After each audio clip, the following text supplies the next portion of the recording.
పొదలకూరు మండలంలో వరుస చోరీలు ప్రజలను భయాందోళనకు గురిచేస్తున్నాయి. తాజాగా మర్రిపల్లి గ్రామంలో ఓ మహిళ మెడలోని పుస్తల తాడును దుండగులు లాక్కెళ్లిన ఘటన కలకలం రేపింది. మర్రిపల్లిలో ప్రొవిజన్ దుకాణం నిర్వహిస్తున్న పరచుడు రమాదేవి దుకాణంలో ఉండగా పల్సర్ బైక్తో వచ్చిన ఇద్దరు వ్యక్తులు వస్తువులు కొనుగోలు చేస్తున్నట్లు నటించారు. ఆమెకు తెలియకుండా మాటల్లో పెట్టి వస్తువులు ఇస్తున్న సమయంలో ఒక్కసారిగా మెడలోని పుస్తల తాడును లాక్కుని బైక్ పై పరారయ్యారు.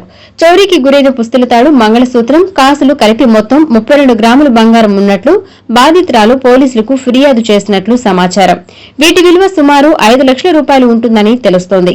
దుండగులు పుస్తల తాడు లాక్కేయడంతో రమాదేవి కన్నీరు మున్నీరుగా విలపించారు. ఘటనపై పోలీసులు కేసు నమోదు చేసి దర్యాప్తు చేపట్టారు.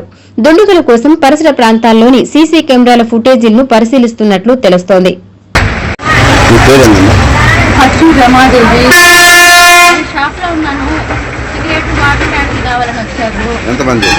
ఇద్దరు, ఒక అబ్బాయి ఒకడేమో బండి మీద ఉన్నాడు, ఒకటి ఇక్కడికి వచ్చాడు. అవి తీసుకుంటున్నట్టు అవి వద్దు, పబ్లిక్ వాళ్ళు 10 తీసుకున్నారు, 10 వద్దు, 5 కావాలన్నారు. ఆమె తీసుకుంటా ఉన్నారు. ఇక్కడే నిలబడుకున్నా, ఇక్కడ చూస్తున్నాను.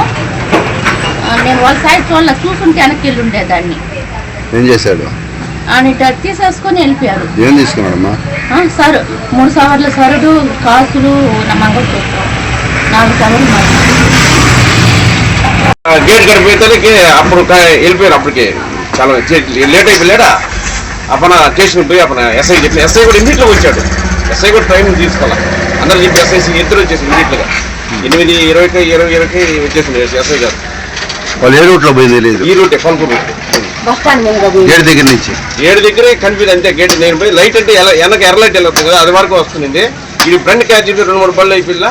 గేట్ కడిపోతే కెట్టపోయింది. ఆ లేట్ కూడా తీయకుండా నేరు చేస్తాయి. అంతలోకి అది ఏ బండి ఏమైనా చూసాను? పల్సర్ బండి.